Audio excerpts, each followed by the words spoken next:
address. Anyhow, I am going to give one more this thing. Thank you for giving me this opportunity. All the best. You will all be good. Thank you.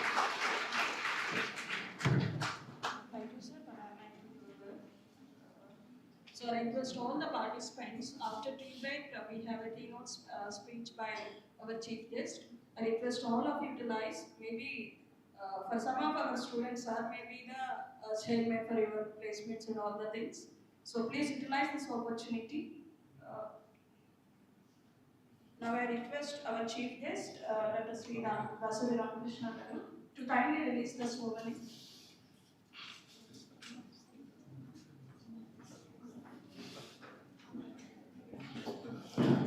And also request all HODs please join. Sir.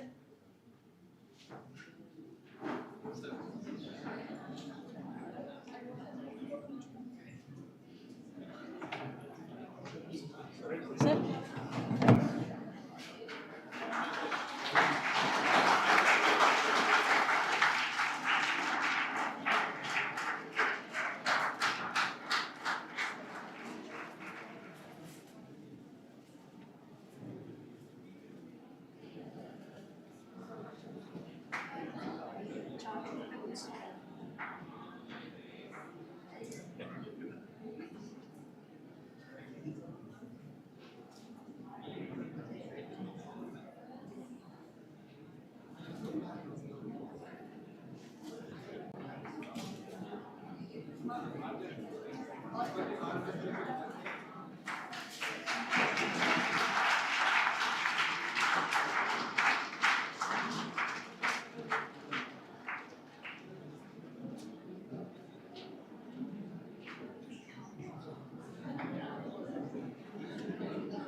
Thank you, sir.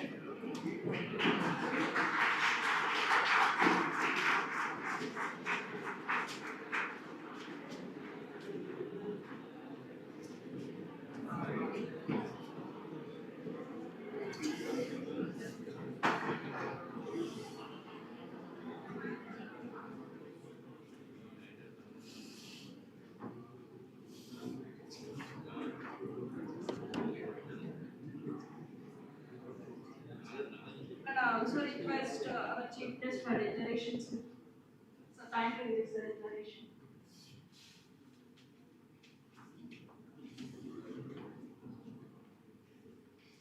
With the great pride and anticipation for the knowledge and innovation that will be unfold, I hereby declare International Conference on Recent Advancements in Artificial Intelligence and Computational Intelligence and Inclusive Technologies 2025, ICRAIC2IT 2025 officially open. Thank you.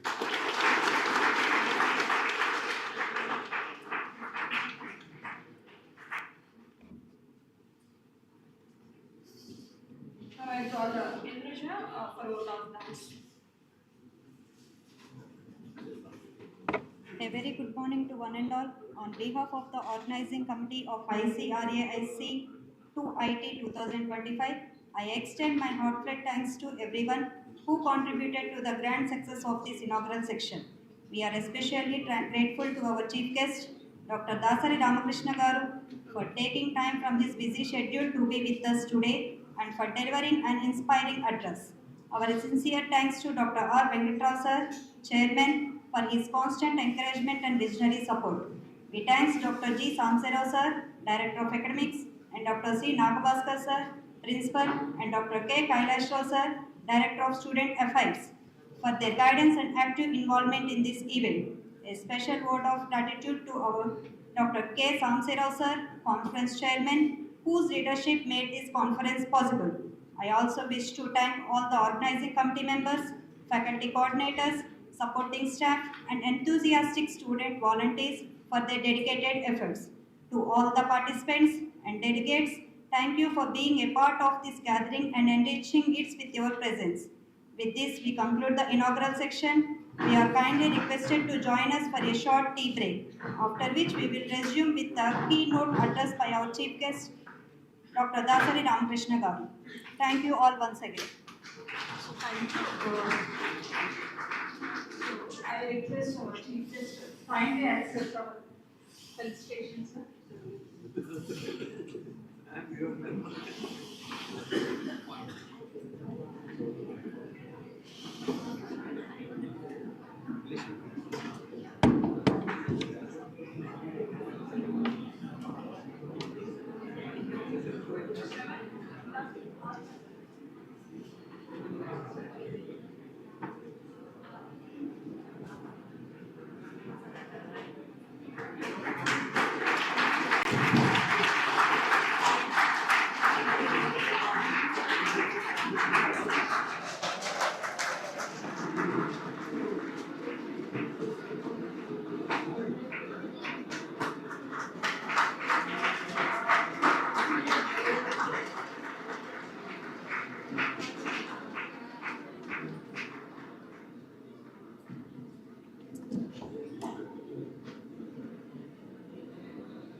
So I request all the participants please have tea, and after that we have keynote speech by our chief guest.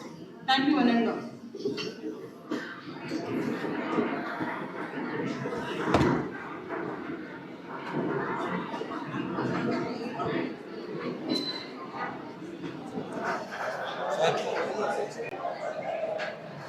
Attend.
ఇది ఆరేస్తా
by Dr. D. Ramakrishna, CEO and Managing Director of Electronic Systems Limited, Mangalagiri and Vijayawada. Now I request Madam Varna to introduce our keynote speaker to the participants. By Dr.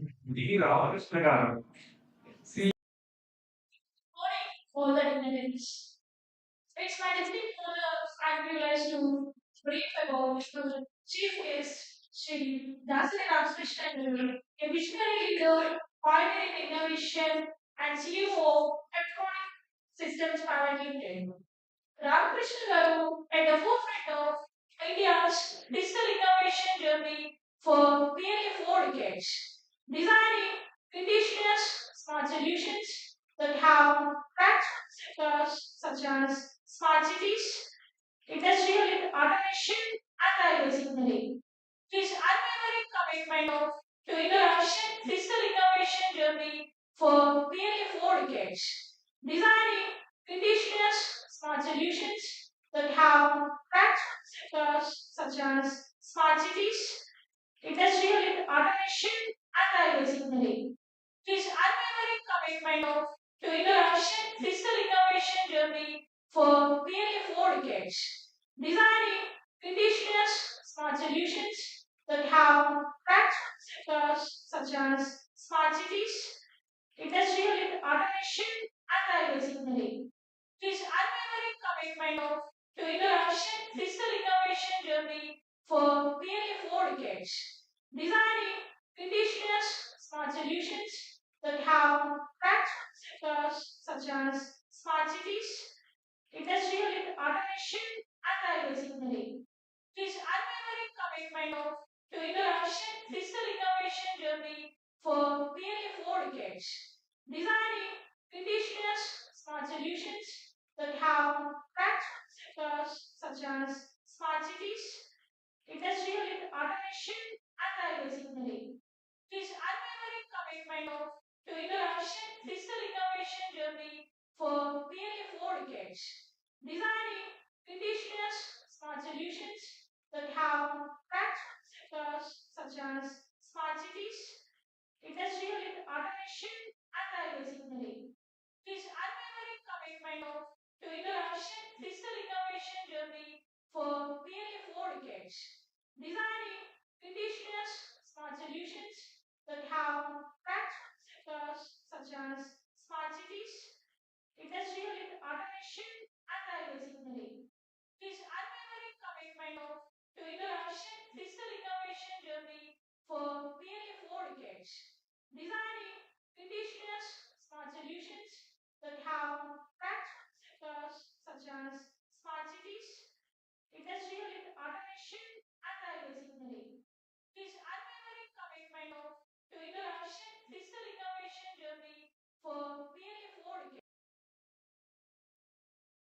I hope all of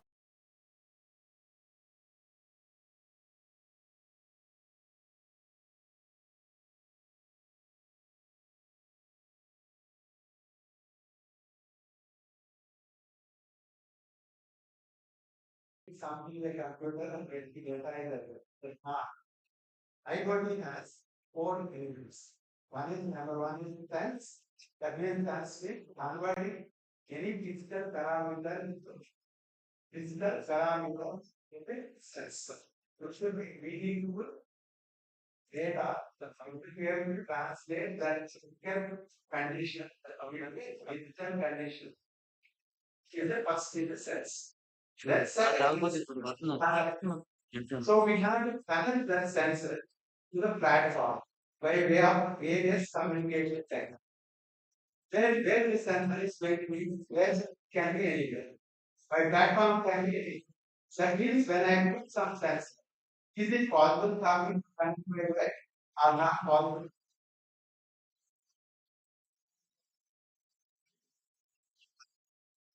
Not possible. Please verify two dimensions. One is wireless. Absolutely five hours. Second dimension is whether the data is small or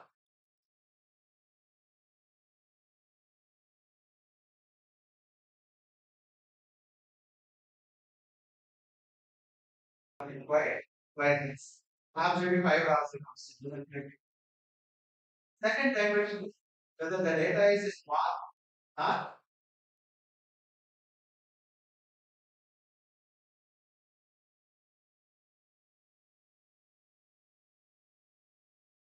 data point is more than enough because temperature may not change very rapidly.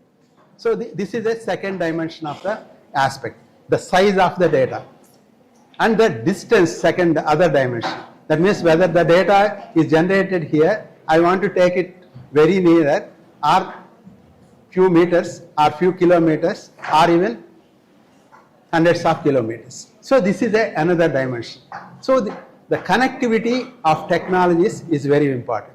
So second part of the IoT is connect, getting the data from a sensor to platform where you want to analyze it.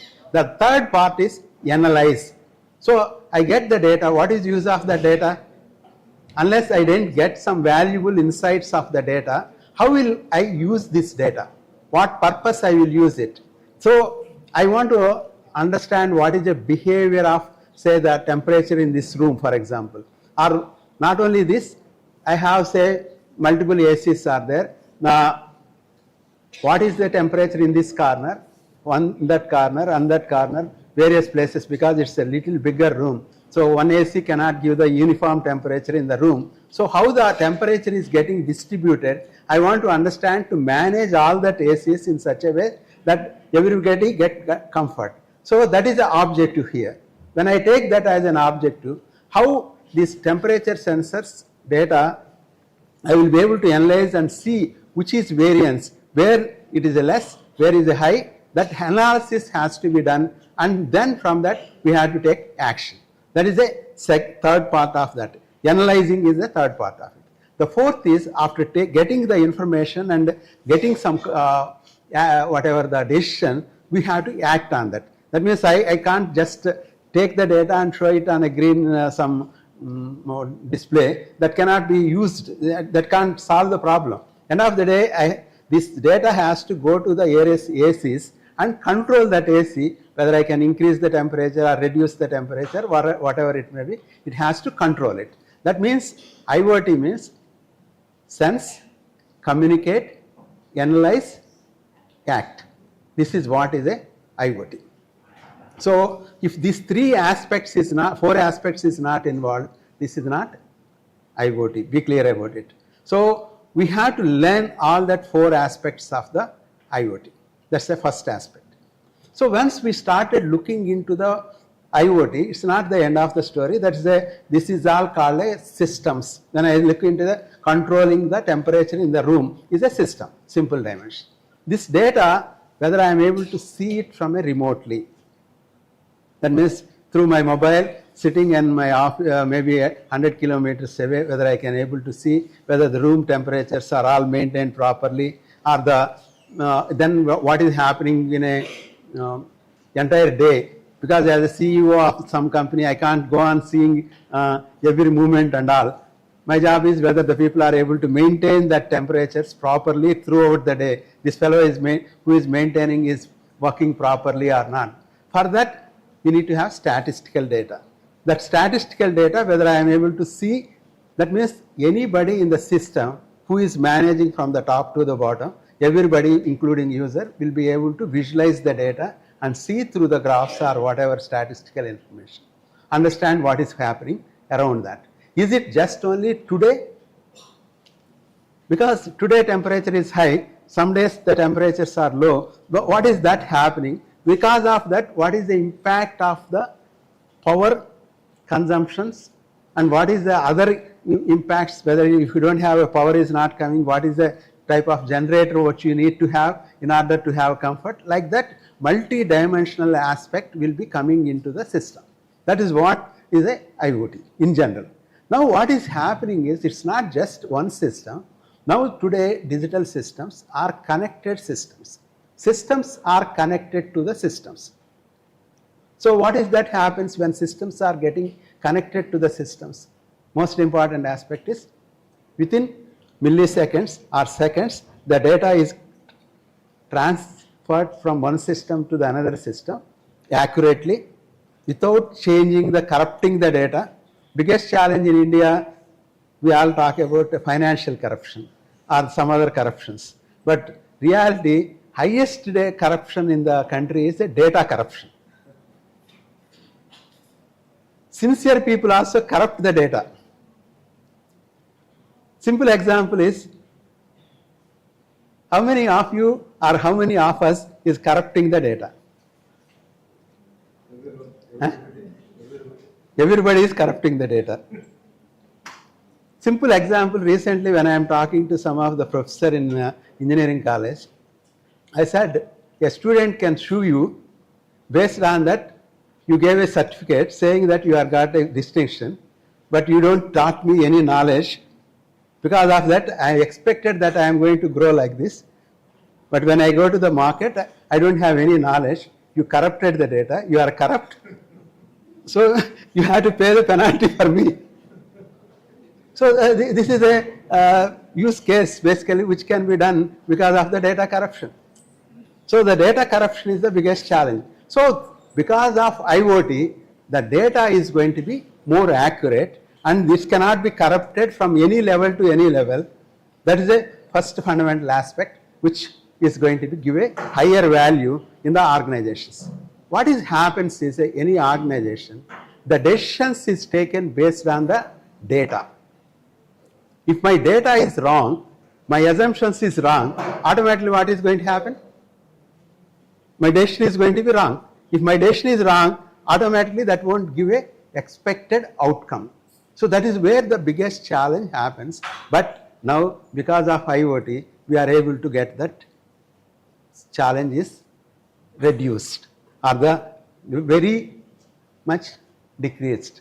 So that is what I feel is a biggest advantage we can get it from a IoT. Unfortunately, we are not learning how to do it. Now coming to the technologies involved in the IoT. I will spend little time on the technologies involved in IoT. Now today, all of you know there is a lot of semiconductor technologies available. One of the processor almost across the world is a ARM processor, ARM. I hope many of you studied or looked into that ARM processor. No longer 8085, 8086. So ARM processor is one of the standard processor. How many ARM processors were sold across the world? Anybody can guess? Up till now, how many ARM processors were sold? Huh? Total. Across the world, total. 280 billion ARM processors were sold. 280 billion. How many people are there in the world? 7 billion. Around 7.5 billion. For each person, 40 CPUs were already sold. Every year, 28 billion ARM processors were sold. What about the status in India, sir? India, we don't have statistics, sorry. But this is a ARM company giving the statistics. Now coming to this ARM processor, what is this ARM processor? It is a powerful CPU which has inside memory, RAM, ROM, program you can put it, A to D converters are there, and then communication devices are there, UARTs and SPA and I2IT communications are all available in a single chip. What could be the cost of that ARM processor? Could anybody can guess? It starts from 20 rupees, $0.2. The size of something like 2 mm by 3 mm size to biggest one. That's what we are using in all our iPhones or the mobile phones. That level of processors is available, where we need to have knowledge how to use that CPU. Not using Raspberry Pi or Arduino boards. They are all ready-made with OS and with algorithms and all. So we should learn how to use this smallest ARM processors. Because the processor is available at very low cost. If you are able to build the applications around, then that is where the knowledge is more important. That's what we need to start doing that. Then similarly, now a lot of SOCs, that is a chip, all system of in one chip, having lot of peripheral, communication peripheral drivers also available, including RF drivers. Suppose if I want to build a Bluetooth or otherwise Zigbee or any of this communication, the same chip itself, all that RF drivers, everything including a RF modulation techniques and everything is available. By configuring, you can convert that whether it is the Bluetooth or whether it is in a Zigbee or Matter, lot of other standards are there. Where you will get all that data? How you know that? Go into the alliance of that. Bluetooth alliance or Zigbee alliance, Matter alliance, there is a lot of alliances are there, RF all side, including Wi-Fi alliance, Ethernet alliance, all that alliances. If you go and register yourself. Previously, in previous speeches, I have not heard. Now we are using it. Just give some more clarification with respect to that word. Alliance is some of the companies who is developing the technologies. All they come together and become one consortium, and then they will add members into that, and all these people sit together and develop the standards, and the entire knowledge about that will be available as a standard.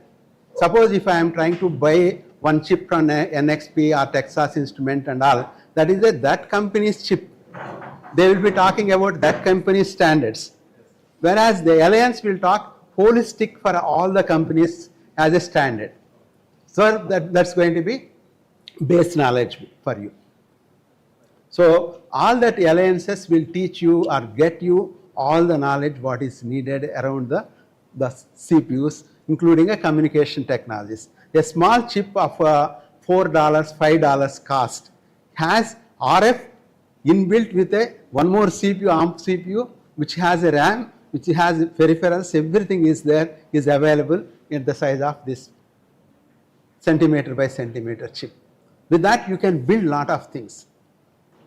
Now what is happening is, some of the companies in the world, they are all making these type of cards and selling as a modules to India. Now the biggest challenge what has happened is, now these modules are all built by the Chinese people. All these modules has one feature called a FOTA. That means on the air you can enter the program through the same communication channels. If you are able to change the program, what is going to happen? Who has that control on that program? Chinese company has program. Suppose all the smart meters now, government of India is making asking all the something like 30 crore smart meters. They want to put it all houses. That's what is the mission.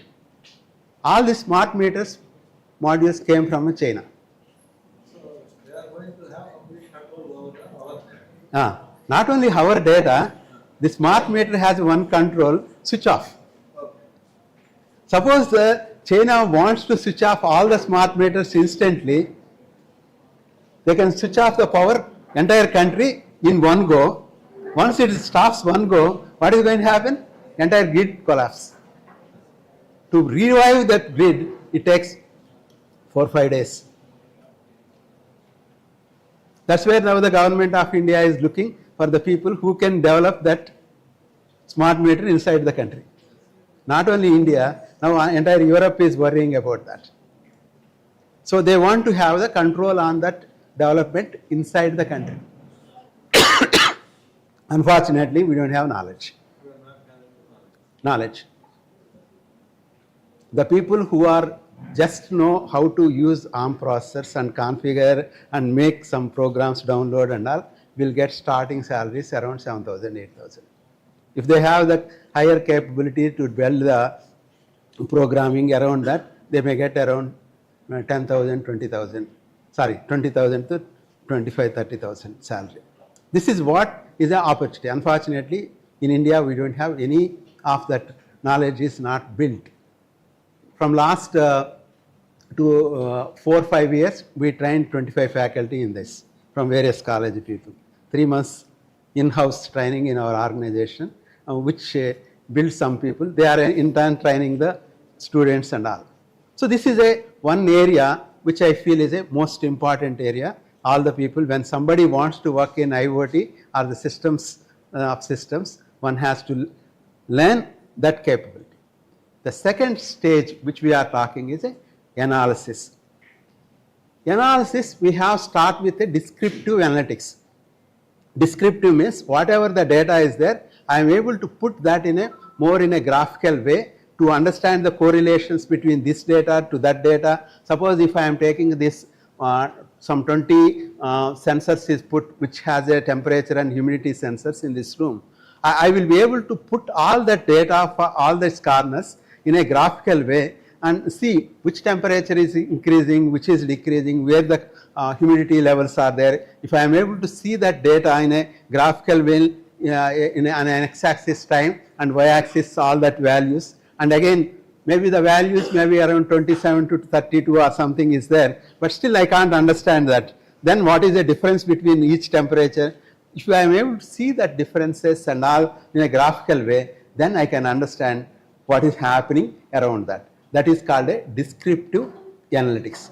There are beautiful tools available in the today market. Now one with a Power BI which costs around $10 per month as a subscription charges. Grafana is another tool. It's a free tool which anybody can get the data from Excel or any database and make the not one what is called a graph, multiple graphs in the same screen will give a correlation between this value to that value and that value to this value and understand what is happening around that. So the fundamentally entire science, when we are talking understanding what is happening, that is all happens with the descriptive analytics. If I understand the relations between this data, then only I can apply ML. Without understanding the data, how I will apply ML? What is ML? Y equal to f of x. For me, understanding mathematically, y equal to f of x.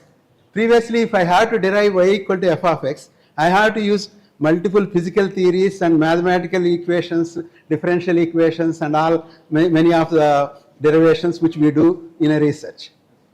But today it's not necessary, because the moment you give x values and y values and feed into the ML, it learns and give the equation y equal to fx. That will give a relation between the data. When I understand the relations between the data, automatically I can do some improvement or something what is getting related to what, and from that how I can use it. So the analytics has a 4 steps. One is a descriptive analytics. So this is where today most importantly a lot of jobs are there, lot of opportunities is there in the descriptive analytics. If I start understanding that, then there will be possibility to apply ML. That is where that is a not descriptive, then diagnostics. So it is connected to the this to that. Then the next is a predictive. Predictive means what is going to happen future. So you use a Google. So I want to understand what is going to, how much time it is going to take to the Vijayawada so and so place. It gives a prediction. So that is where the predictive technology. That is where AI is used. The last is prescriptive. That means it is telling you what to do. I want to go from here to airport. It tells you entire route. That is a prescriptive. The same prescriptive technology, if you are able to connect to the driverless car, it will take you directly to the airport the moment I say to go to that. This is the spectrum of analytics. Unfortunately, still the technology is only on the top area, not come to the second level also across the world. All these big companies like Google or Microsoft, they are all struggling to get the use cases for this. They say they have some algorithms, but they want to look for what is the use cases, where I can use it. This is where a lot of opportunities are there. First, build with IoT, descriptive analytics. Then from there, we can think of further. But the applying descriptive analytics is able to improve the entire efficiencies by 40%. In railways, there is a dedicated freight corridor recently from last 2-3 years from Delhi to Bombay and Delhi to Calcutta. There is a dedicated for a freight separate lines per foot. For all that, MNCs got some 4 or 5 MNCs got the tenders. For all that, we build a IoT for them. What is that happening? We are able to monitor all the parameters of the things, including signals, including batteries, everything on that. Now what is that they started seeing is by sitting in their control room, they are able to see the data. With that, now with the 20% of the manpower, which they previously, Indian Railways still uses some X number, these people are using only X by 5 numbers and able to maintain all these systems with only 20% manpower. It's not the end of story. Because of this entire data has a clarity, what is happening, why it is happening, all that they will be able to understand the life of batteries, they are able to understand, predict when this is going to fail, what is really happening in the site, and they will be able to see some of the challenges like in a road, driver crosses red signal. Similarly, railway drivers also cross red signals. So that will be identified and they punish so that they will be more alert. So these type of multiple opportunities to control all that is able to reduce the accidents, make that equipment if it is failed, these people are able to go immediately and solve the problem where the location of the problem will be identified because of the IoT. We made some of the apps which will show a signal if it is walking on the end of the 1 kilometer away from the central place, there will be wire signal condition and then the drivers of the signal, all that lot of data will be there. All that we are showing on a screen with including a circuit. The person can directly see where the mistake in the circuit, Thereby he can directly go and solve the problem. Previously it used to take 1 or 2 hours. It will be able to solve that problem in 10 minutes or 5 minutes, so that he is able to identify where the problem is, locate that quickly. So these type of use cases is really giving a higher value to the consumers. That means consumer is getting benefited out of it. Value means what is the benefits we get for the investment which we do. So that is what it is basically. So we have to look into that dimensions, how to create value. If you are able to create higher value, automatically the people will invest and people will give more salaries or whatever it may be, financial benefits all comes. That is fundamentally what it is. So now what I am talking is basically systems are interconnected with the systems with a IoT. Same system can send a command and switch on, switch off something. That's where the control will come into picture. That's where the fundamentally the IoT and these type of IoTs together becomes a system of systems. Now what is the challenges now? What is going to the future? As I talked morning, Amazon. So what is that happening? Multiple systems are interconnected. That means multiple systems are interconnected. What is it that mean? We should understand multiple systems. So one is not going to be expert in any system. So we should have collaborative approach as a team to understand what is the role of each system, what type of behavior that has, what type of input is going to take, what type of output it is going to give, how to build that system, all that has to be there. So if I am going to talk a huge system, how I can visualize the entire system? It's the biggest challenge. I can't go on reading thousands and thousands of people papers and then understand and put everything into our mind. Then I have to visualize what is happening in entire system.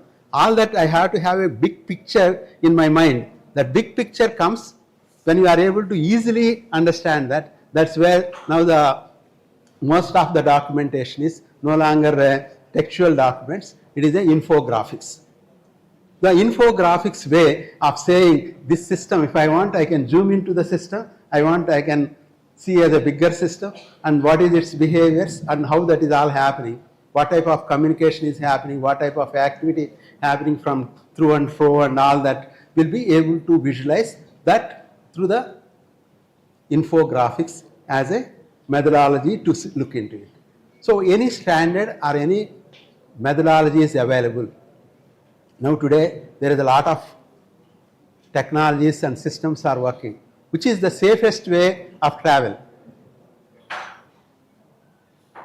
Of that we are traveling in many dimensions. Which is the safest way to travel? Not difficult, it is a statistics. No, there is no difficult question, only statistics today. Aeroplane is the highest, safest. Flight is the safest. Yeah. So how to build?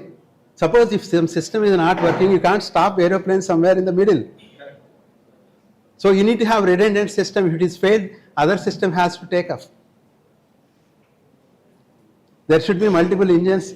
If this engine is failing, next engine has to take off. It is a challenging thing. We have developed procedures and we are using in such a way that it is safe. Yeah. So that is where the worldwide more of a deterministic technologies are already built. What I am trying to say is that there is a determinism in that. The probability of failure is not even 1 in 100 years towards unsafe. Not even 1 in 100 years. That is where the aeroplanes are highly safest. The systems which are built in Indian railways for the controlling of signals and all, they are all SIL4. That is. There are approaches, deterministic versus prediction. Yeah. So, which is more applicable in respect to air transport? All deterministic. That's where try to understand. Fundamentals is a all deterministic.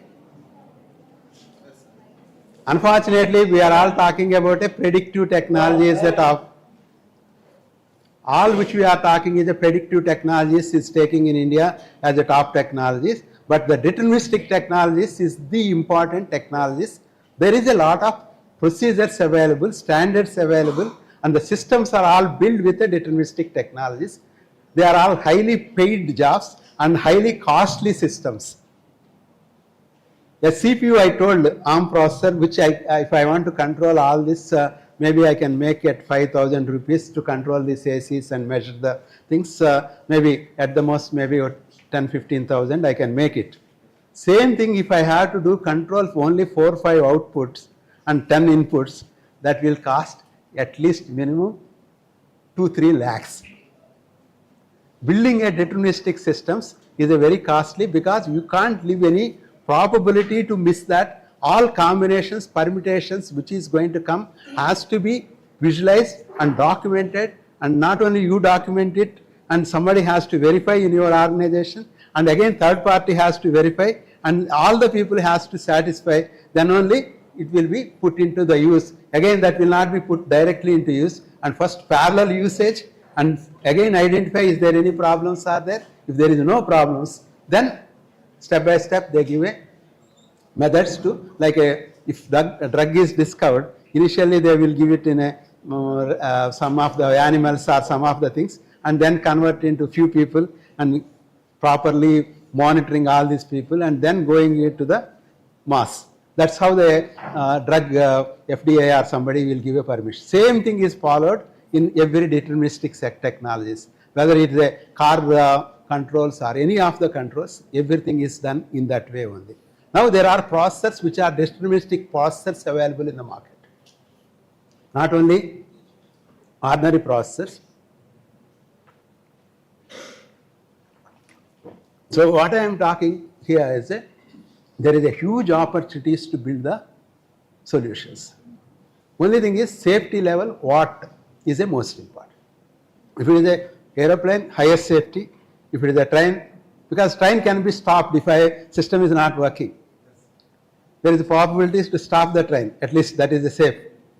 Even car can be stopped, but car cannot be stopped all the time, even both the trains and all. Because the issue is, if you are going at immediately at 100 km speed, you can't apply brake, system is not working. You have to have a methodology to stop. So these are all has to be thought, and they has to be implemented. All this has a huge opportunity. That's what the world is moving towards, the automation. In this automation, again, we will be using AI or these type of things as a middle tools. Look into the one organization called INCOS, International, I am not able to get remember the expansion of it, INCOSC, that is System Engineering Alliance. There are lot of documents available how the system engineering is going to work, and every technology. Even if I want, I can send some of the simple document to the some of you, and then you can distribute it. So then system engineering is not for only aeroplane or cars or some of this, even medical side system engineering. Now the robotic surgeries is happening. People are sitting in somewhere, suddenly robot behaves differently. What is going to happen? Or otherwise pacemaker you have, suddenly pacemaker doesn't work properly. What is going to happen? So a lot of deterministic technologies were brought across the world into the technologies. It's not just few of the directions. That's what safety level 4, 5, 3, 2, 1. That's how the things is. Financial systems are made with a safety. Suppose my bank balance, somebody, a small mistake in your code will transfer to somebody or make it a null.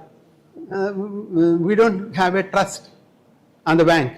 We start making hue and cry. So that's where the deterministic technologies is there in every walks of the life, and how these all systems are getting integrated. That's what is a system engineering approach towards the all. In that, whether as I talked about IoT, all that is there, and AI is there. Apart that, controls, robotic controls. So today, which we are all talking about 3D printing and no longer mechanical gears and levers is not used. Now what happens? Directly motors will be driving or changing the controls of that. So simultaneously it all happens. Suppose the high-end cars today have thousands of CPUs is working simultaneously. They are all synchronized and have contextually the things happen. Suppose a microprocessor which you want to move the window up, suddenly the sensor, some of the sensing is glass, your hand is somewhere there, then what happens? It touches. So all these dimensions, everywhere the safety dimensions were taken and build the systems. This is what is a today opportunity to build the highest dimensions. Unfortunately, in India, very few companies is doing, very few companies. We are all talking about semiconductor machine and we want to make semiconductors. Yesterday, maybe sorry to say, our Modi is saying all cell phones are made in India. Second country which is making. What is happening in cell phone manufacturing? Do you know? We have a lot of cell phone manufacturers in Tirupati and Sri City. What is that they are doing? Putting plastic box. Even the previously I said about the smart meter. That is also PCB comes from China. This companies puts their plastic box and say, label them and say that is we made. But unfortunately we don't have capabilities to make it. This is the capabilities which we have to build. The challenges are 2, 3, which is the opportunities for India. Majority of the developed nations are all cold countries, including China. Equipment has to work in India from 0 to 70 degrees. Whereas all that they build is from -15 or -25 to 40. So if we have to use their equipment, I have to put AC. Apart from the other dimensions. So that's where India has consumption as well as opportunity to build for India. Once we build for India, again Africa or some of the all hot countries will take it from us. Very high. Opportunity is very high. That's one dimension. The second dimension is if you are able to build in India, the cost of development at least by 3-4 times less. From last 4-5 years, we built 2-3 systems for a Bell hardware development for a fail-safe systems because we have a knowledge of fail-safe systems. They gone for some quotation from the abroad. They quoted each system 12 lakhs. Again, they are not going to give the know-how. Any number they have to pay 12 lakhs. We made it for 3 lakhs. And this is for an initial development cost. After that, I can make it for them 1.5 lakh. The cost is abnormally low and the technology is in front. We are able to assist them how to build the thing and if we are able to modify their requirement. Whereas the foreign company, they said, whatever my cards are there, you have to take it as it is. In the process, again, we made money. I am not done it with a low profit. We made money. So that is where the opportunity, even we paid good money to our employees. So everybody is getting benefited. So that's where I see there is an opportunity. Try to understand what is gone wrong in the entire country. Recently, Johar MD said in one of the tweet, India IT started working with a 2 hours work as a 20 hours work. 2 hours work as a 20 hours work. Why did it happen? If you work for 20 hours, the foreign company pay for 20 hours. If I complete that in 2 hours, they don't pay for that, only they pay for 2 hours only. That means whatever the manpower, the systems are all so inefficient, that's all good for the service companies. Unfortunately, we are all building people for service companies and the people who are working also for the service companies.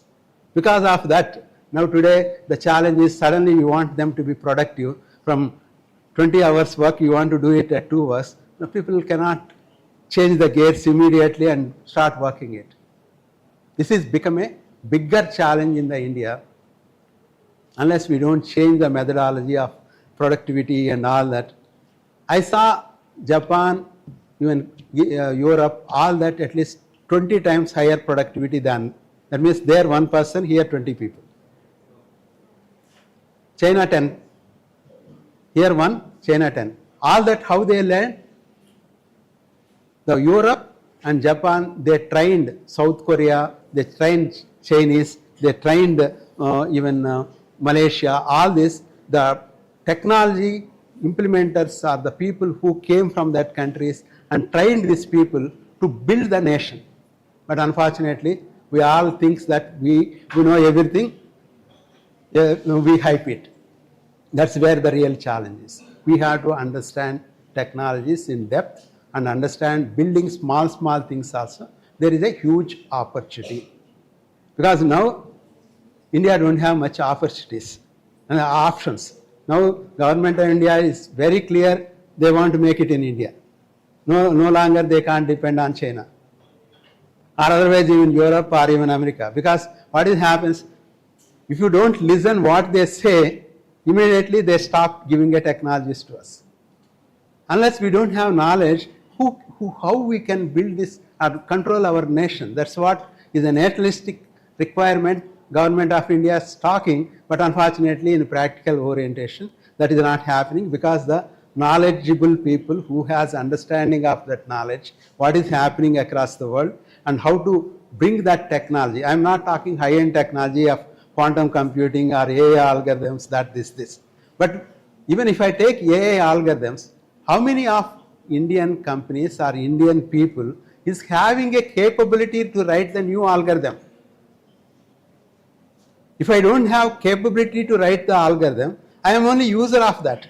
ChatGPT can be used by anybody, it might not be engineer. You may be trying to do a prompt engineering or something, but that prompt engineering also we should understand the other knowledge of that domain and understand that and trying to put it in the prompt engineering. Without domain knowledge, they are useless. Yeah. So that is where really the opportunities dimensions. That's what all of you has to start looking little differently. It is not differently, it's what is needed in my opinion. If anyone you want to be grow and sustain for a longer period, these are all essential parts of the dimensions. I hope I touched upon first is a started with a IoT. IoT is a Hello, silence. IoT is sense, communicate, analyze, act. The technologies in a digitization, again the sensor side, there is a lot of semiconductor technologies, sensors are available. A tiny sensor which gives a directly digital outcomes with SOCs. No, unlike olden days, I need to build a bigger sensor and take the things. That is, because now in the entire scenario, one more thing all of you has to look is a NLOG content is becoming zero or reducing to very, very low. Unfortunately, we are talking still strong foundations on NLOG. That has to be immediately cut down. That's a one dimension. The sensors and then communication technology. Communication, all the things is digital communications only. Only RF is there at the end with the high frequency modulations, but they are all done by the few companies. And only antenna design is another direction where there is a little opportunities are there. Again, antennas also a lot of people are doing. Then from there, communication. Again, what type of protocols I will use it for communicating from one to the another. So if you are able to make a thin protocol, you will be able to make a lot of difference. Unfortunately, entire world started working on a Tier 3 architecture like web technologies. In web technologies, everything is a HTML, XML, and JSON. All that is a lengthy protocols. Everything is defined in ASCII. and the computer will understand numbers. That means again it has to be converted into number. Why can't we build a protocol which is going to be directly hexadecimal or the bytes? So if you are able to do that, the size of the protocol is going to be very thin, then the small CPUs can be utilized to build the solutions. We don't have problem with manpower. We have billions of people, we have a lot of people available to build the things. All these people needs jobs and opportunity. So hardware has to be less cost and the software has to be more, which provides a lot of jobs for and a lot of opportunity for India, which is going to be optimized in that direction. So that's where the protocol building and the protocol understanding, that means protocol, I hope you understand, when we are calling somebody, say hello, and they will respond this. So how you interchange the data between systems to systems, this is all called protocols, method of communication.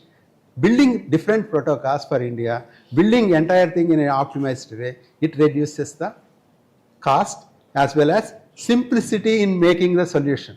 Because when the protocol is simple, I can see all the possible combinations very easily. If it is a protocol is complex, understanding all failures and different combinations is a complex. That means I need to write a huge code, but whereas a simple protocol, I can write a small code. And it's more of a deterministic. So these, not only deterministic, this will all complete in a few milliseconds time to compute that, which reduces the determinism further. Because if I don't know how much time it is going to take for me to complete my calculation, I don't know whether it's going to take 1 second or half second or 1 minute, I can't think of it. If I know my program is going to be executed less than a millisecond, I can plan it much effectively. No program will cross less than 1 millisecond, then my program is going to be more of a deterministic. So these type of things can be achieved when we are able to make that protocols thin and more of a hexadecimal nature, which computers can straight away understand, and the native data structures of the CPU, all that makes the things more opportunity, more better than analyzing the data, visualizing the data, what are the correlations happening, understand the domain requirements. Unfortunately, in India, we are not talking about any domain. We don't have any knowledge on the domain. So there is in the domain, you have lot opportunities are there. All the faculties, if you are all coming to the industry and trying to understand the challenges, there is a empty number of challenges available, which you can all convert that into PhDs, or even not only need not be PhDs, even you can make huge money. One of the faculty from one of the engineering colleges, she came to me and said she is very good in doing a FPG program. I said only one condition. Making all in your simulators is nice. You may be able to do it because you already done it. Then I said, I want you to put that data in a real FPG chip and give it to me. She completed I gave 3 months time. She completed in 2 weeks. Perfect. As for the simulator. Then what has happened is, when she has to put that into chip, it took 6 months. Again, with our help. That's where the challenge is. Afterwards, there is some problem with their management, and she applied to some of the company. Straight away, initially she started asking whether I can publish some papers on it, and all. I said, don't bother about papers. This itself will give you huge money. I can get the work, and lot of companies will give you the work. Of course, whether she thought right or wrong, but afterwards, when she got some problem with their management, she straight away applied to the AMD. She got double the salary what she is getting. Maybe you know the people, but that's what I am saying. Basically, when you have that simple knowledge, you will be able to get a lot of opportunity. Not only students, even the faculty can get a higher opportunities, whether you are doing consultancy work or whether you do it's not very complex activities. Try to understand only dimensions. This is what is a technological roadmap. The future is going to be more of a system of systems. Interconnecting the systems will reduce the lot of ambiguities, and perfection comes, and automatically the cost of development, cost of user things is going to be reduced. All that makes a better systems, and better systems will financially also. In the sense, today one cannot say, I don't want to use a robotic automation in the surgery, because what happens when you are doing surgery, it does accurately. Doctor is telling me I can pause for a few minutes and take coffee and continue my surgery. But when you are doing manually, you don't have that luxury.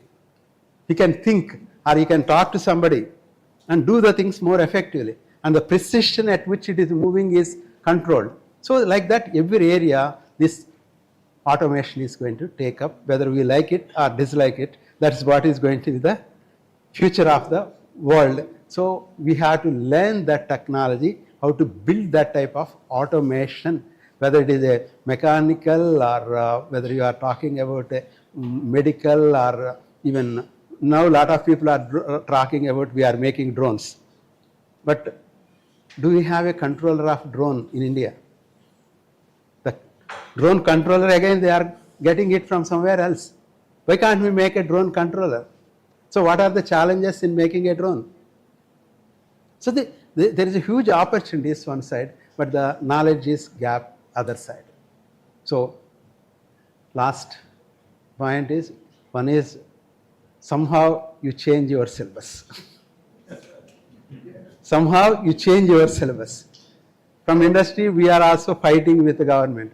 Recently also we have a talk with the Lokesh, and then he said we'll make a committee to make the syllabus change with the industry people and all. We are trying our level best to push in the state.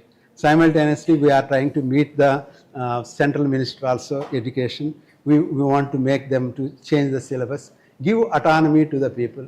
Especially when you become a university, you have all autonomy. Maybe you show something on your headlines, but change the content inside. That can be done very easily. I don't think there will be a problem. Nobody is going to come and see what you are teaching inside chapter by chapter. Only put all headlines what they want and the subject chapters what they want and change the syllabus. We are doing it for not fraud. We are doing it for the good of the society. Take that as a pride and do it. That way, I think it can be possible. Only other challenge, as I said, from where you get that knowledge, one is the alliances. And companies like us, we are open to work with any of the colleges, because as I said, for me, building one person is taking 20 lakhs. That is fundamental. I told in my management internally also. So let us work with the colleges and build, at least if you are able to reduce that to 10 lakhs, that's good. Even if I am able to reduce the time 1.5 years to the 8-9 months, that's good. That's better for us. I am not doing any service to you, but I am doing as a business. For me, it's good. That's what we need to look into. Unfortunately, what will happen is companies like us, we build the people, other companies will take up. Once we are having more capacities built, automatically they get benefited, we get benefit. That's what is a dimension. You are doing good service to the society. Okay, end of the day, whether it's a business or service, whatever it may be, end of the day, what is needed basically? That's what we need to build our country. Otherwise, end of the day, we'll all suffer. That's what I mean. I hope I gave some overview. Thank you. Thank you, sir.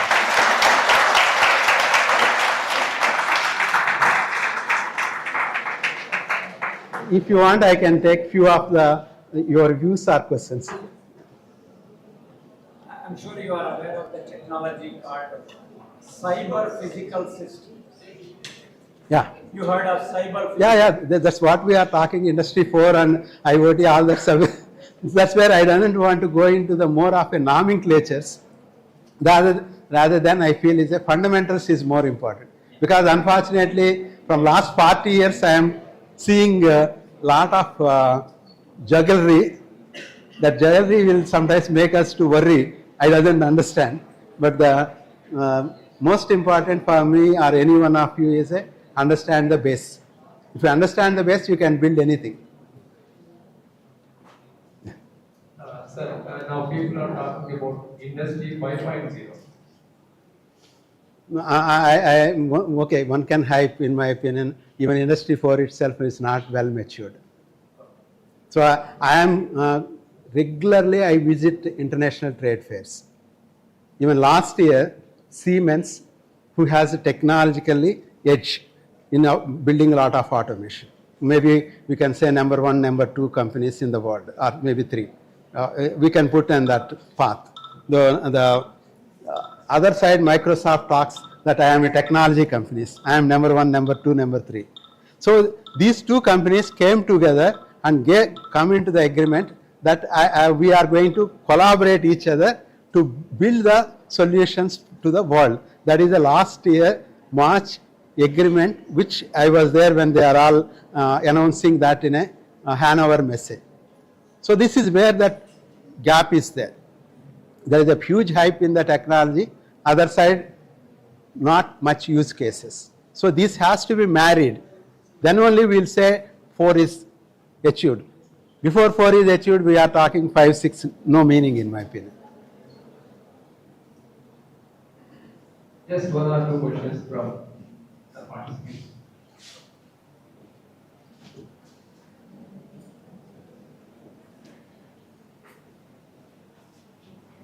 Anyone?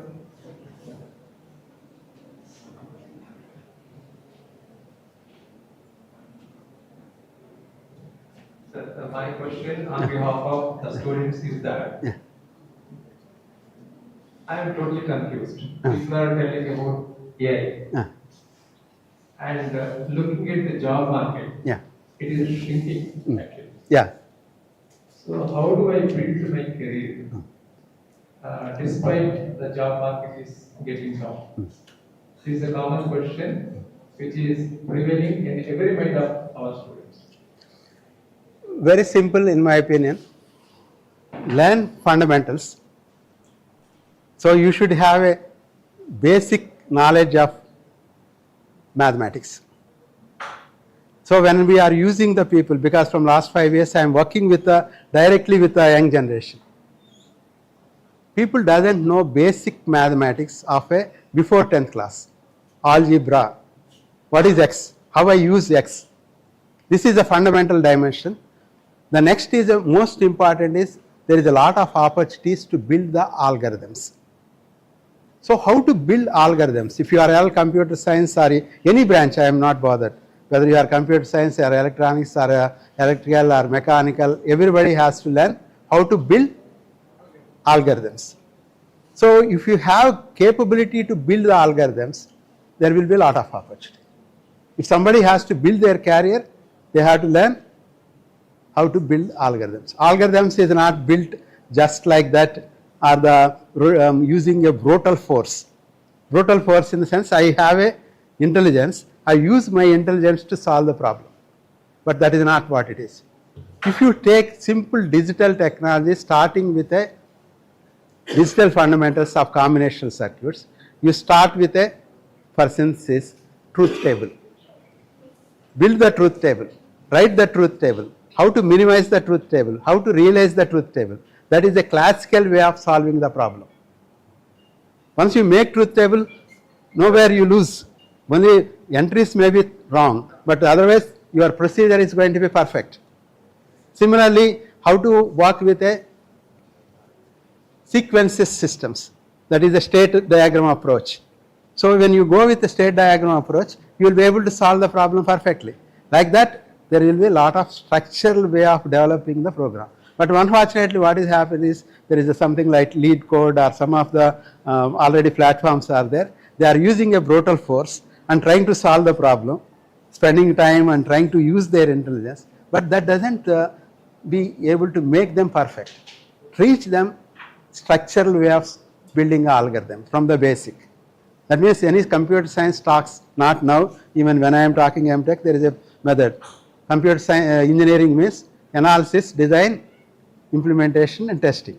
So spend more on analysis. From analysis, try to get more of a mathematical equations and mathematical approach. Then from there you start design, then implement it. Otherwise today what is happening in reverse. I implement, taking whatever the code from blocks and all that and try to imitate that, but that doesn't help basically, because that all done by the co-pilot now. But you should have a capability to build that. That's what it is. Similarly, don't only restrict to your domain or technology. Try to understand what is happening around. When you want to work with a, say, e-commerce, what is the commerce, how the things happens, suppose some automation, how the controls happens. Have a curiosity to know the things. Curiosity is the most important. I just have one question. You have been with this Indian government also. Now, generally, when research proposals are funded, Yeah. If you involve when research proposals are funded, when you involve a company, sometimes zero commitment from the company to take the results of the research, translate into something really concrete. So my question is your company Electronics involved in any proposals to DST, SERB or MC, Ministry of Communication and Information Technology? Like, are you willing? See, general. Let me be very honest. Yeah. A private company has to pay for the employees, take care of sustaining the company. So, suppose there is probably zero commitment of money, but you are willing to take the results of the research and actually productionize it. Is there such thing happening? Of course, basically, we started working with various organizations. The challenge is what we want. If they are able to work, we are ready. For example, Vignan University, we gave a work to design an antenna for Zigbee. That took a couple of years, but finally they built it. Even we gave the production work also to them because they want to produce it. So they are able to at least make around 20 lakhs work for us. And we are now telling you can sell it other places also. Similarly, now we are working with a SRM University to build fail-safe systems. Fail-safe systems has a lot of money. So, fail-safe system. So, we have talked to them and their professors started building the knowledge from us. Now we are in MOU, they are going to make MTech on fail-safe systems. And you are really involved in this. Yeah. Okay, thank you. Yes.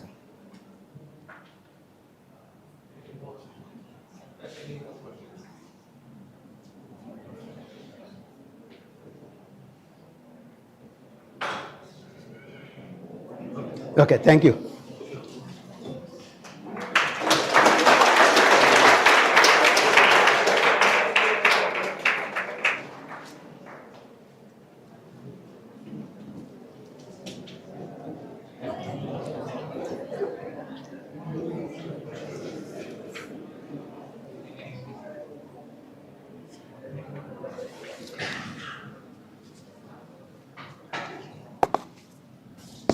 Good afternoon, one and all. Good afternoon, one and all present here.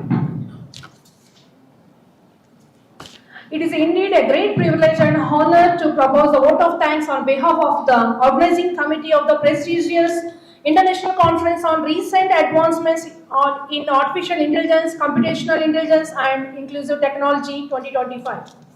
First and foremost, I extend our sincere gratitude to our chief guest, Dr. Dasari Ramakrishna Garu, CEO and Managing Director of Electronic Systems Private Limited, for gracing his occasion with the inspiring and thought-provoking address. Sir, your presence, expertise have truly enriched us that how the world is going to be automated with AI and robotics with the safety and high build dimensions.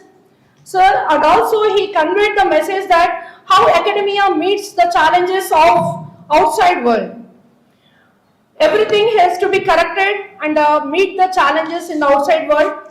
Finally, I want to express my sincere thanks to each and everyone who have participated here. Let us embrace this opportunity with open minds and collaborative spirits. Thank you once again and wishing you all the productive and fulfilling conference experience. Thank you once again. Have a wonderful day. Thank you.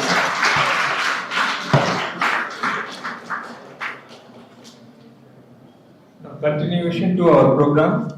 Now we'll break the gathering into two sessions. One is the physical session, which is happening here, and the parallel session, which is going to happen in 1008. So let us break, and the participants have choice to attend either at this place or in 1008. So there will be 4 papers presented before 1:15 p.m. Thank you all. After that, we have lunch break. Okay, thank you. Sure. ఒక చిన్న question registration చేశాడు 11,500 pay చేశాము వాళ్ళు ఏమన్నారంటే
A very good afternoon, everyone.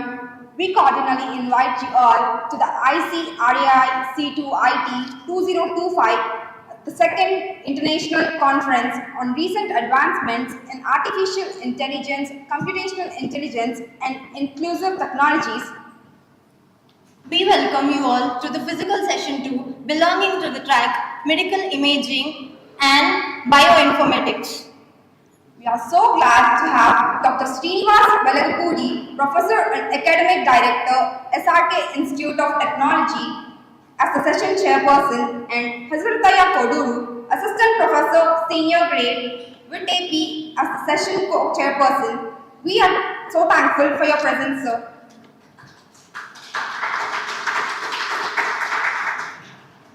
Research is the foundation of innovation and we are here to celebrate it. So with your permission, we would like to start the session.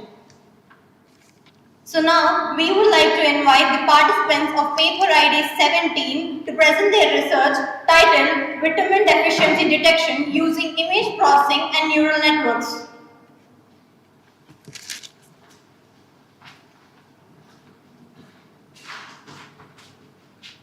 Good afternoon, sir. My name is Shivaji, and it's my team.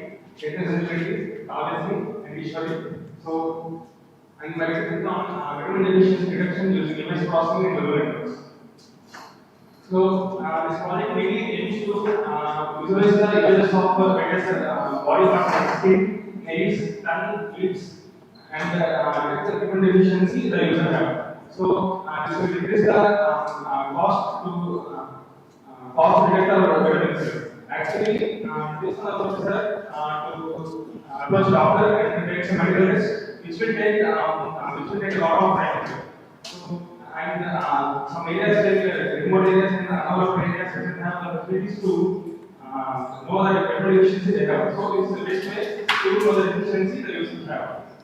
So, actually, 2 billion population of the world have this is the official record, official announcement set by the WHO. So,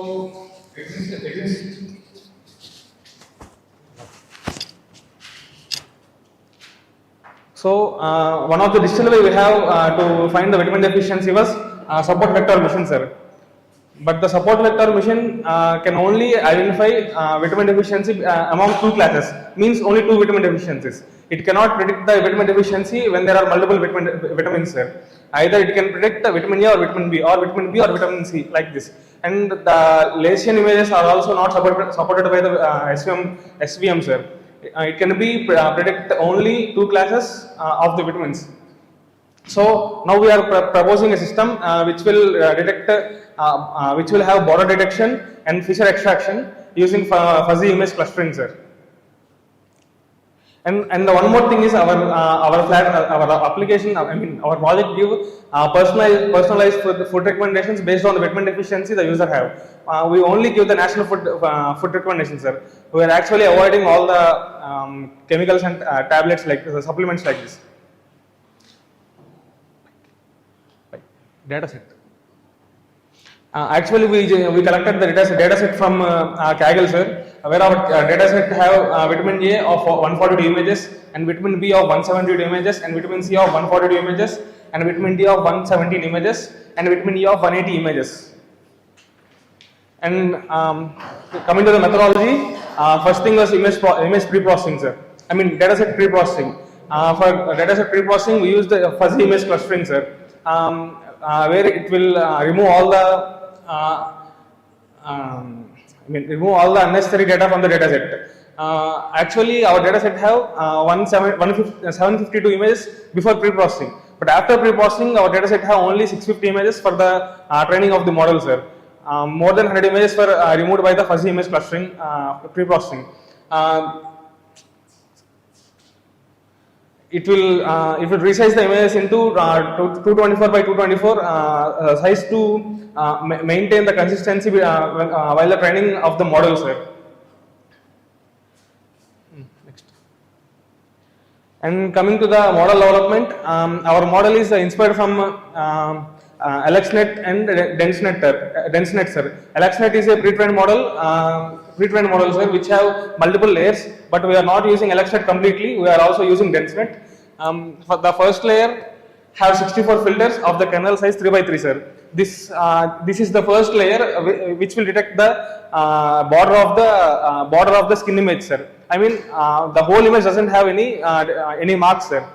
A part of the image will have the marks got by because of the deficiency. So it will detect the borders and give that border detected image to a second layer, sir. The second layer will find the features of the image between the borders, sir. And the second layer contains 128 filters, and this is also an LXNet layer, sir. And the third layer is used to find higher order spatial hierarchies, sir. This layer contains 256 filters, sir. Actually, here every single part, every single feature and every single pattern in the image will be extracted, sir. And this extracted image will be passed to 128 filtered DenseNet layer, sir. Here, this is the DenseNet layer, sir. Then it will pass the image to pooling layer, sir. Next. And this is our architecture, sir. Actually, image will be given to the pre-processing unit, and pre-processing unit is the fuzzy image clustering logic, sir. That fuzzy image clustering will remove all the unnecessary images and give it to training for CNN model, sir. And after that, features were extracted, and the vitamins we took were vitamin A, B, C, D, and E. We can classify within those vitamins, and we will predict the deficiency, sir. And also we will give food recommendations, only natural food recommendations, sir, through Flask web app, sir. Next. And coming to the accuracy, our model got 98% accuracy, sir. Till now, our model got the highest accuracy in this field. In vitamin deficiency detection, sir. Our model has the highest accuracy. This is actually feature extraction, sir. This is the original image, skin image uploaded by the user, and this is the feature extracted image. Every color indicates one feature, sir. So every feature inside the original image will be detected by the model, sir. This is the output, sir. Vitamin deficiency classifier. One eye image was uploaded, and it was the deficiency of vitamin A. Next, and this is the vitamin deficiency of vitamin E, sir. Next, this is also one image of vitamin A. Vitamin B, sir. This is vitamin B12 deficiency. And the conclusion was our model worked very. Our model has a. Our model is efficient to detect vitamin deficiency, sir. This will help people to maintain their health and eat good food, sir.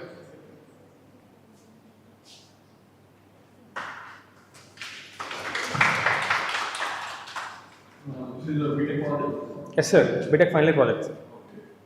So what is the accuracy you saying? 98%, sir. You are considering only accuracy or remaining metrics also? We are considering only accuracy, sir. So accuracy, how do you compare with other techniques? Sir, actually, 25 papers was published on the same project, sir. Only 6 to 7 papers has mentioned their accuracy, sir. Most of them has got 92% accuracy, sir, and one paper got 97% accuracy, which is built on LXNet, sir, only LXNet. So which model they use? Which technique? They used CNN with LXNet, sir, but we used CNN with LXNet and DenseNet, sir. We added one DenseNet layer also. So how do you differentiate both? So they use the CNN and LXNet and you use the CNN, LXNet and DenseNet, sir, yes, sir. So what is the difference? How the accuracy has been increased? Because the DenseNet layer has 128 filters with max pooling. That's okay. Yes, sir. Max layers are pooling will be done. So how accuracy will be considered and how accuracy has been increased? With what is the point to increase the accuracy? What is the point? What technique you use? Just slowly saying that along with the CNN, LXNet and you use the DenseNet. Yes, sir. So by using DenseNet along with this, so which point is for increasing accuracy? Actually, how the accuracy has been increased? Actually, we tested with multiple images, sir. It gave the correct prediction, sir. So that. So what is the input you have taken? Image input, sir. Can you show the data set? Yes, sir.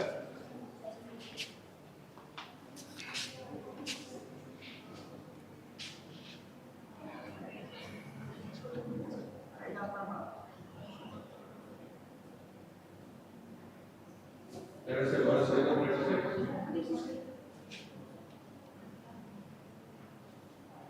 Okay, each image will be uploaded. Yes, sir. Right? Yes, sir. Okay, what is the output? Suppose if I upload the sum. Do you want to run the program, sir? Yes. Okay, sir.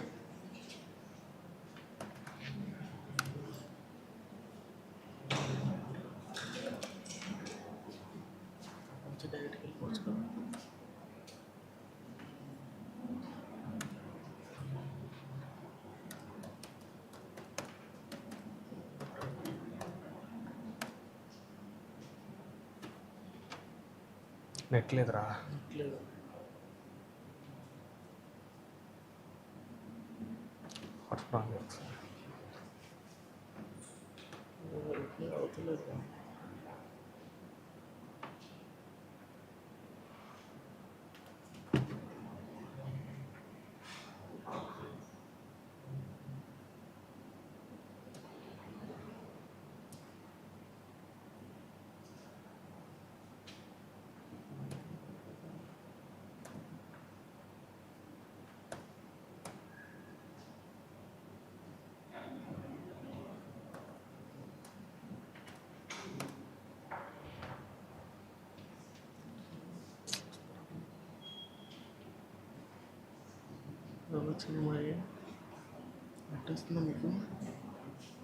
నా వస్తుంది నాకు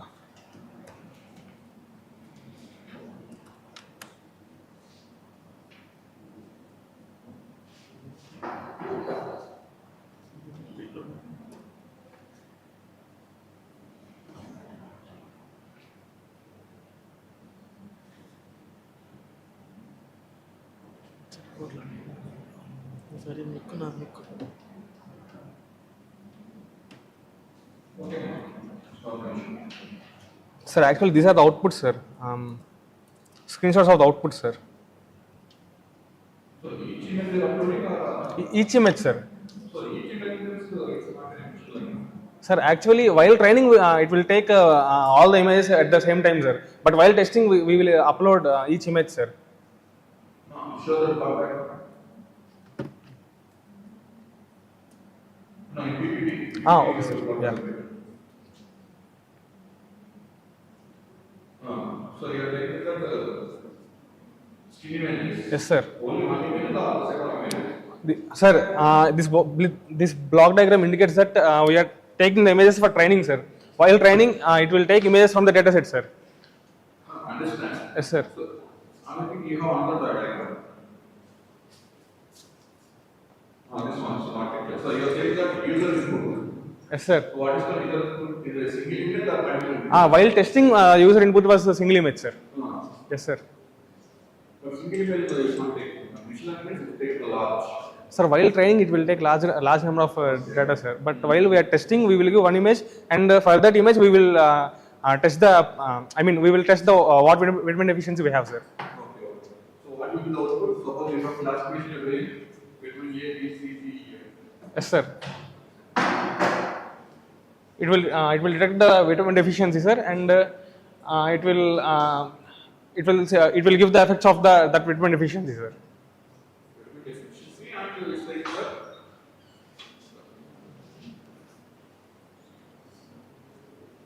All the effects of that Whitman efficiency, sir. Okay. Yes, sir. Yes, sir. Actually, what kind of algorithms used in this? Okay, sir. CNN. My question is, what are the algorithms used? CNN, sir. Only. CNN, sir. In CNN, we use LXNet and DenseNet, sir. Why can't you compare with other algorithms? Yes, sir. We compared, sir. Other algorithms. Sir, actually, it was in base paper, sir. We didn't build those algorithms, sir. But other papers have mentioned those. They got 92% accuracy with LXNet, sir. But whatever project if you do, you should be compared with the other algorithms. Then you have to come with this conclusion. If you take one algorithm and you are coming with that conclusion, it is not a right way. Am I correct? Actually, sir, those papers has mentioned what the accuracy they got, sir. But So, in that papers, they compared with the existing ones. yes, sir. In that way, you have to. Okay. Actually, out of 25 papers, only 6 or 7 papers were has mentioned their accuracy, sir. That is right. Another question is, what is the training and the testing? So training was to train the model based on all the images, sir. Sir? How much of percentage you taken for the training and testing? For training we took 80% data, sir, and for testing we took 20% data, sir. We divided the data into training data and testing data, sir. Yes, sir. With that one, you are concluding this. Yes, sir. Why can't you test with 50-50? Okay, 75-50. Sir, then the model will get actually it need minimum 100 images for every Whitman deficiency, sir. Otherwise, the model will undergo. You have to try with the 50-50, 75-25. Then, in that way, if you come and do the results, then you have to come up with the one conclusion in the future. Actually, sir, first we tried with 100 images with in every data set, sir. But it gave very less accuracy with 60%, only 60% accuracy, sir. Before that, we have tried purely CNN, sir, without using LXNet and DenseNet. It gave only 50% accuracy, sir. Because we moved on to LXNet and DenseNet, sir. Okay, that is fine. Another question is, what are the pre-processing techniques we use? Fuzzy image clustering is the main pre-processing technique, sir. It will extract all the features and border detection, sir. And another one is segmentation, sir. But you can remember whenever you are doing these type of projects, you have to compare with the existing systems and you have to try with the 50-50, 75-25, 80-20 in that way. Then you have to come up with the one. Actually, I didn't try with the multiple range of data sets, sir, but I tried with the multiple models, sir. Only two models, sir. Okay. Thank you, sir.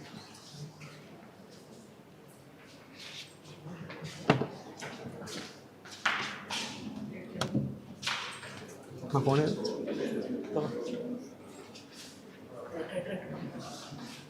oh.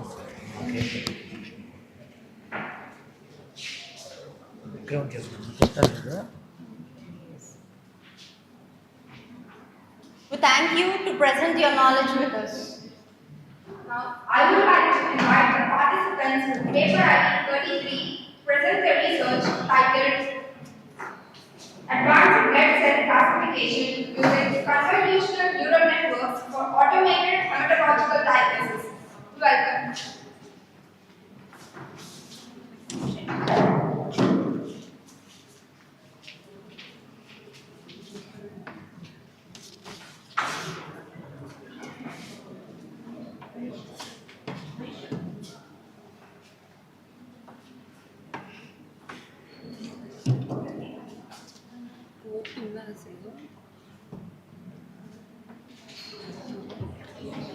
చెప్పేది ఇది ఇలా పెట్టేసుకోరా కాలర్కి పైన నా పట్టుకున్న దీనికి పెట్టేసి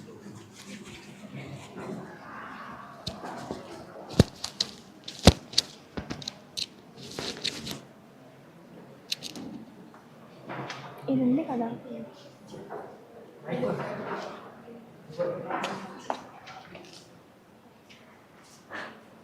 Good afternoon, sir. I am Aisha, and this is my team, Haripriya, Sai Shravani, and Gayatri. Our project is Advanced Blood Cell Classification using Convolutional Neural Networks for Automated Hematological Diagnosis.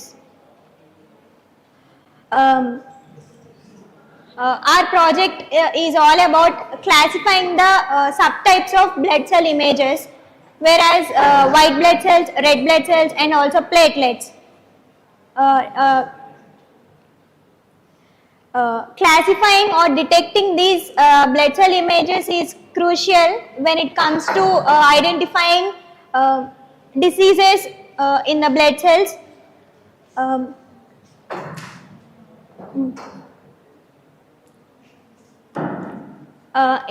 In this project, we developed this by using a deep learning approach, convolutional neural network, which has different layers, and to extract the complex features from the microscopic blood cell images and classify the type of blood cell.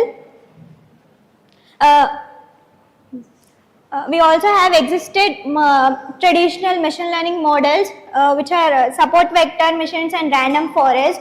However, these methods had disadvantages such as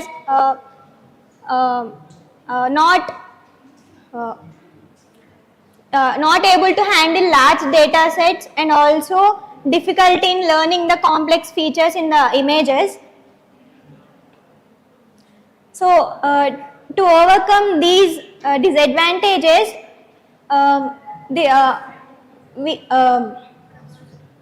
we proposed a deep learning approach, CNN, which classifies the image by learning the complex features.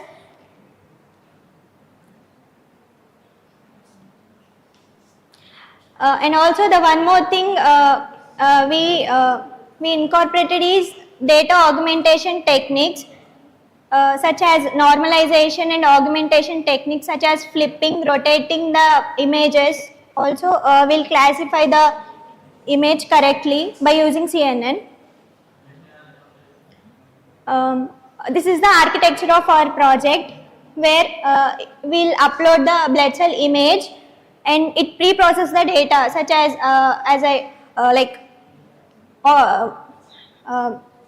augmentation techniques and normalizing the image, and then it runs the CNN algorithm. It classifies the image and predicts the output, whether which sub blood cell type it is. In this project, we used BCCD data set from Kaggle, which has 3 types of blood cell images: red blood cell, white blood cell, and platelets. Around 17,000 electroscopic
Yes, sir.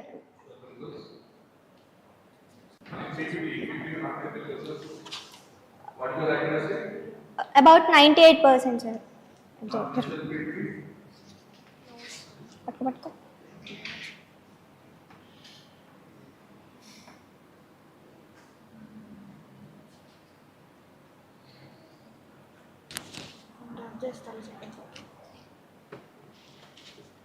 Explain చేస్తాను.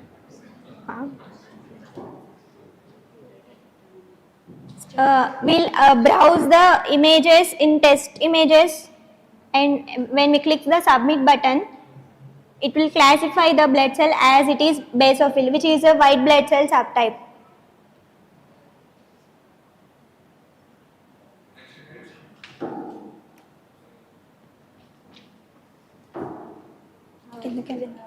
కిందకెళ్ళు.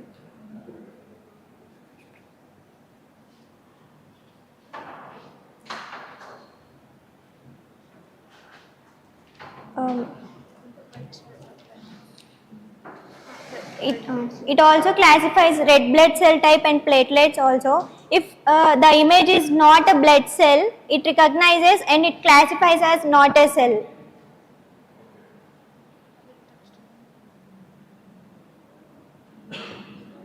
For example, if we upload this leaf image, it will classify as it is a not cell. Yes, sir. We can take any new image.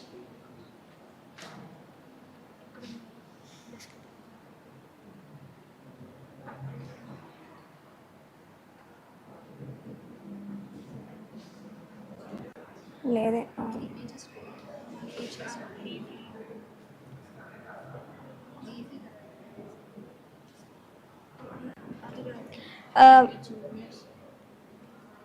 So this is the image we have downloaded from Google, which is leaf image. We didn't make any pre-processing to this image like resizing and normalization. After resizing, we'll get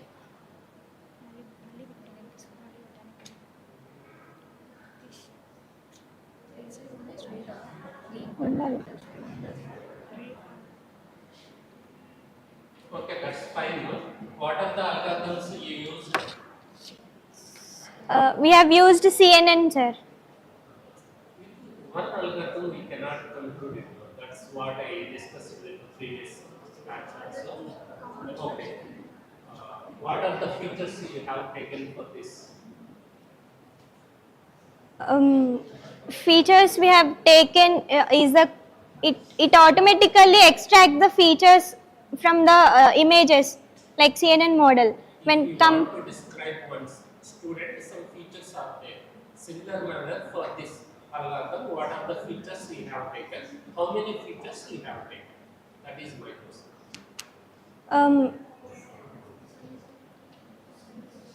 We can classify three types of blood subtypes like white, red, and platelets. These are the features we can include.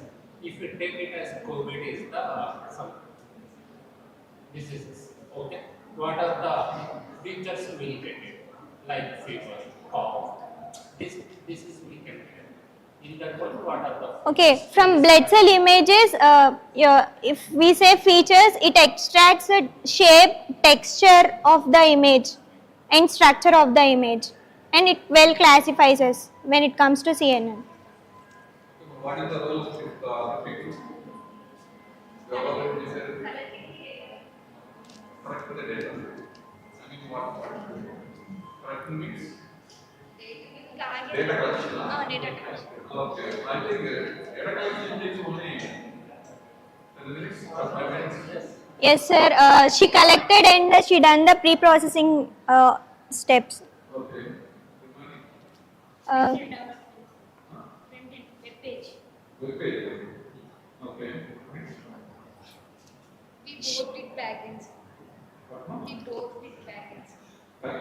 like developing CNN, training, validating and testing with and CNN is the old model. You have to choose another thing.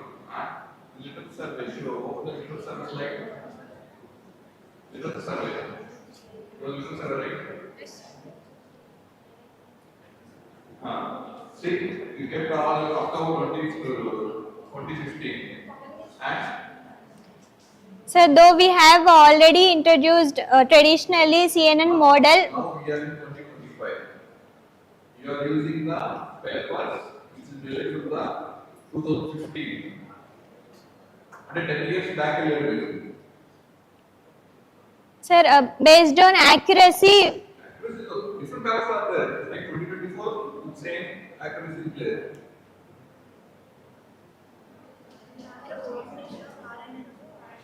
There is already a model with a combination of RNN and CNN which gave accuracy about 85%. So we thought by using CNN and also adding the data pre-processing techniques, we can give the accuracy about 98. You need to compare with latest technologies. 24 or 25 paper has to be in. And we need to compare which technique they are using and which performance. Not only accuracy, we may question, recall, F1 score, or mirror, all the metrics get considered, and you need to compare with all the existing techniques. So, and you have to share that my model is better than which is existing. That should be new technique. That is, it has published in 2024 or 2025. That is the survey. Okay, as you are a BTech student, okay, understand the BTech level students. So you have done some work, but this has to be extended in research oriented. Okay. Deep learning approach. Understand? You are using CNN. Already CNN is existing, so most of the people are using CNN, and that is also become outdated. CNN also now outdated. Okay, there are a lot of deep learning techniques which can be implemented in these data sets. So if you search in the internet, so a lot of papers are available.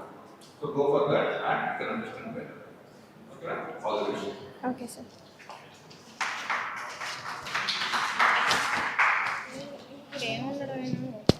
Dear.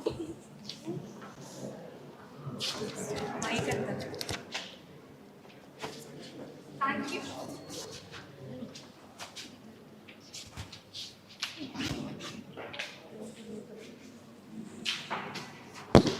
Thank you for presenting your research for us.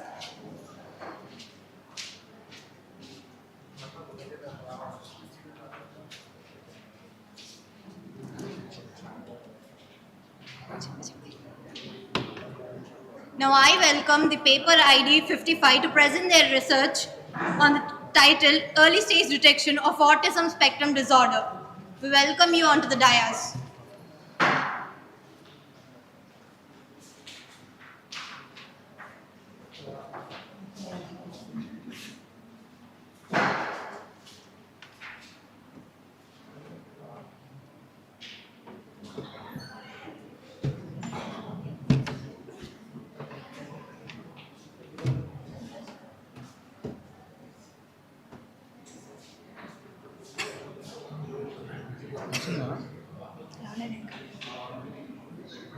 ఎట్లా వస్తుంది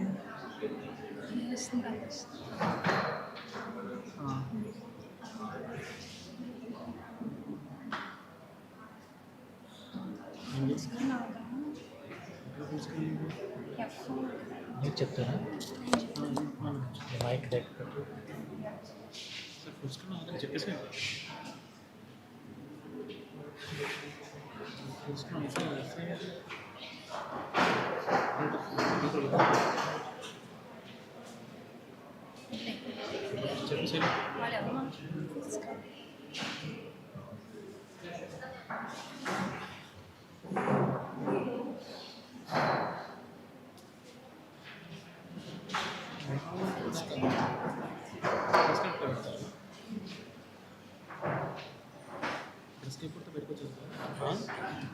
వచ్చేసి escape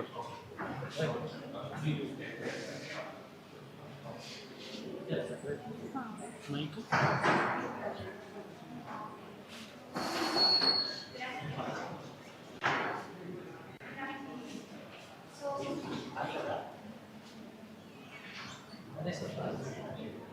వచ్చేసి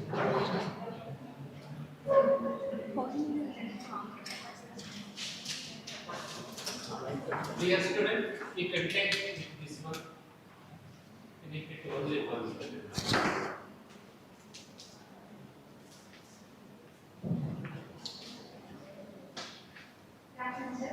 So I'm Prasanna and E Spring.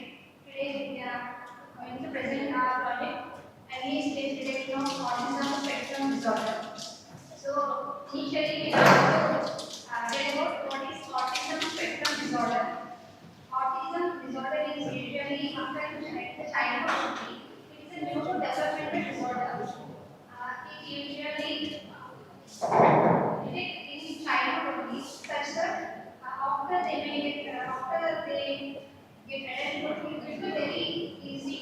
And if you usually support in autism spectrum disorder, spectrum means it is a valley of symptoms from person to the person. And the autism disorder persons are usually very uncomfortable in social interactions and explaining their emotions, and they are very unable to social cues like facial emotion and gestures. So this is until now there is no what is the reason for autism disorder is until now nobody is recognized, but the researchers tell that. But the researchers felt that there may be advanced parentage or due to reduce of folic acid during pregnancy or some genetic disorder and neurological disorders. So our existing system includes machine learning. They use the SVM and random forest for this disorder. And our proposed system includes the convolution neural networks, which is deep learning model. We use the image net and our system architecture includes architecture. Initially, we gave an image as an input static image. We send it to the sequence input layer, which is one of the layer convolution neural network. In that sequence input layer, we extract the features which is in the image, and in LSTM, which is long short-term memory, in that whatever we require, the features will be extracted and such that our final result includes it's a binary classification whether the child has an autism disorder or not. It's our project, and we take it as a backend as a convolution neural network, keras and TensorFlow, and for outputting our image, we take a class web application which is root address, and our initially this is the root address. We'll give any of the image and it will detect as either autistic or non-autistic children. And our project includes some accuracy of 87% and our future enhancements is we take the static image as an input, but the future enhancement will be some video like it will be very flexible to detect the image disorder, and also we use convolutional network and explainable integration will be further enhancement for our project. Thank you, sir. Results part where it is good. Where is the result part? Not that one. Did you get it accuracy or precision or the correlation? How much of accuracy is correlation? This is not a right way to do the process. Okay, anyway it is right. Go to previous slide. Previous. Starting. Wait, existing. Okay, what is the AD? If you just tell data sets then last slide. It's existing. AD is what? What is the meaning of AD? RF means random forest. AD means Random forest testing is 10 years minus. That is okay. AD, machine learning algorithm it is there with AD. You don't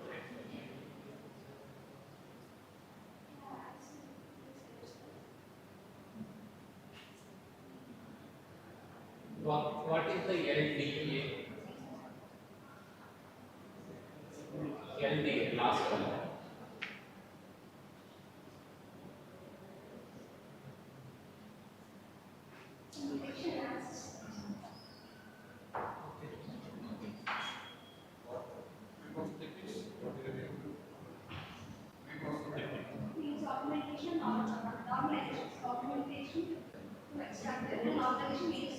advancing. We usually normalize the image within the limit of 0 and 1 range. Architecture. And documentation, we use horizontal framework